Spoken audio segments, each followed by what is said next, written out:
Di hari kedua penyortiran surat suara pemilihan Bupati dan Wakil Bupati, Komisi Pemilihan Umum Kabupaten Lamongan menemukan ratusan surat suara rusak atau cacat. Surat suara yang rusak rencananya akan dilaporkan ke KPU Provinsi dengan membuat berita acara untuk mendapat pengganti surat suara cacat.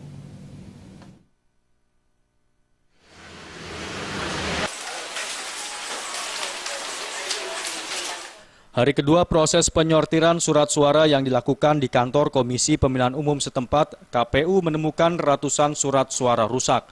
Kerusakan yang ditemukan cukup beragam, seperti surat suara sobek, adanya bercak tinta di kertas suara, serta pemotongan surat suara yang tidak sempurna.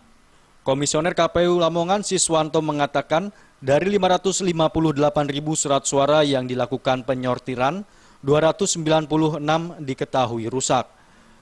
Dimungkinkan jumlah kerusakan akan terus bertambah, mengingat proses penyortiran belum mencapai separuh dari surat suara yang dibutuhkan, yakni sebanyak 1.110.621 surat suara dengan penyalur hak suara pemilihan Bupati dan Wakil Bupati 9 Desember mendatang.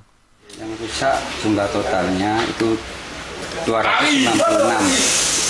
Dengan perincian robek 136, simetris, maksudnya tidak simetris 7, kemudian bercak tinta 82, kabur 68. Terus jumlah surat suara yang sudah disortir sebanyak 558.000. Surat suara yang rusak atau cacat tersebut akan dilaporkan ke KPU Provinsi serta PT Pura sebagai perusahaan percetakan surat suara untuk segera dilakukan pergantian, mengingat semakin dekatnya pelaksanaan pemilihan umum Bupati dan Wakil Bupati serentak.